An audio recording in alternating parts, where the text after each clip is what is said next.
Okay, hello everyone. We are here in the second day of the PSA annual meeting.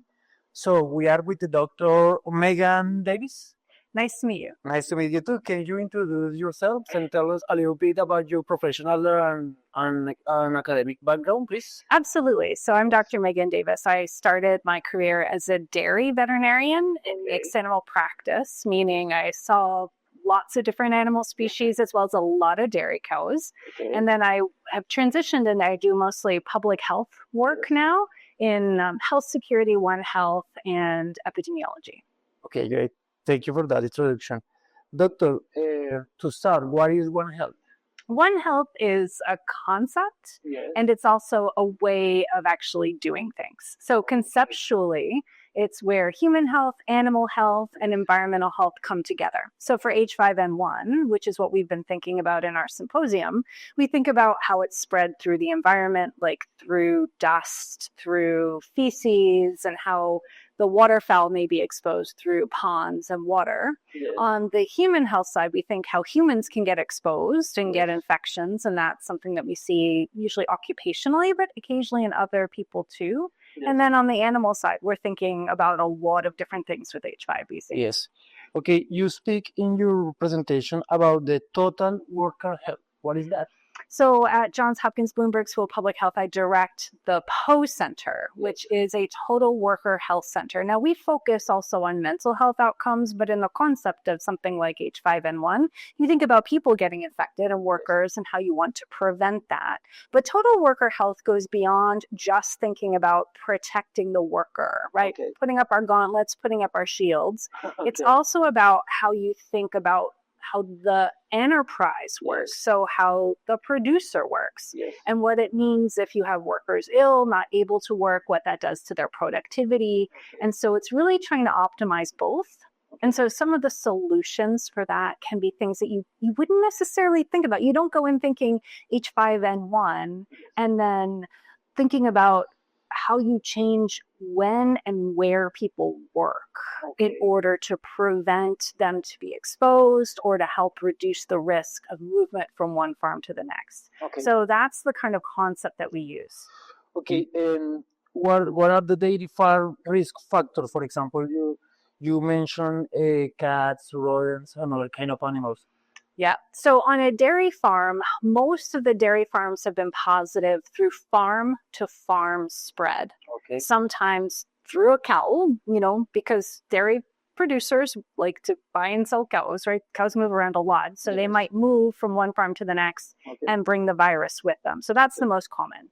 But then we also see shared equipment and shared personnel. So people who work like at a poultry farm on some days and at a dairy farm on some days could potentially be bringing it. And we don't know if that's like on their clothing or some other way. We know that on farms that are positive, we can find cats get infected and very, very sick from it. They can die. Mice also can get it. And we don't yet fully understand if, like, for the cats are just on the farm and they're kind of a victim in this. Like the worker who gets exposed, the cats would get exposed, but the cats tend to have really bad outcomes. They don't do very well. But the mice especially, and maybe the cats, can move from farm to farm. And so we need to do more research to understand what role they could play. Okay, by mice, do you refer mice and rats? Yes, all rodents, like the pest species. Yeah, and we actually see it in a lot of different mammals. It's not just mice and cats. We see it in raccoons. We see it in foxes. We've seen it in marine mammals extensively. Right, and so this is actually a very big kind of widespread deal that this virus has gotten into so many mammals. Okay, thank you. What are companion animals, pets in the list? Yeah, so there are some cats on farms. I wouldn't necessarily put these in the pet category. Cats on dairy farms are either freeloaders, right? They have come for the buffet of milk, of mice, of birds, or they are helping with the pest control. So they're workers too, right? They're helping to keep that mouse population down. Usually they come from outside. They come on their own, or maybe people dump them. They get abandoned. But I do absolutely see dairy farmers who treat their cats pretty well. And you can tell that there's a little bit of a, some warm feelings there. But house cats, cats that live indoors with people as pets, are often getting it through raw milk. And so there is raw milk that can be sold for use as a pet food product. And so there have been cats that have gotten sick and died from consuming raw milk contaminated with H5N1.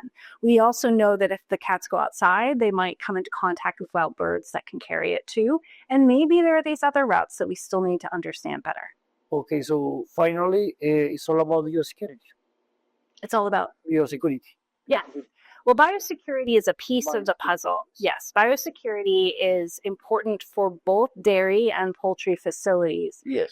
But I think we need to go beyond biosecurity. We need to think also about biocontainment. So biosecurity is don't let it onto the farm. What is the difference? Biocontainment is don't let it off the farm. And so especially what we're learning about, the waste milk from dairy that can get into the manure and the lagoons, how can we keep that from migrating off, either through wild birds coming in to the lagoon, picking up a virus and carrying it forward, putting it on fields where birds and rodents might come into contact with it, or other routes of transmission off the farm. So I think we need to think more holistically.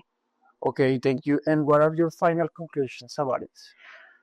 This is a very challenging topic. Yes. It's a very dynamic interface. Poultry industry, dairy industry, we're crossing our fingers we don't have it in the swine industry moving forward, because the pigs are potentially susceptible, right? So and we know that they're mixing vessels for influenzas.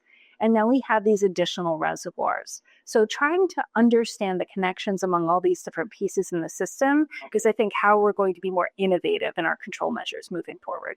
Okay, Doctor, thank you. That's it for today. So have a good day and enjoy the rest of the meeting. Thank you. Great to chat. Thank you. Great to chat. Take care. Take care. Thank you.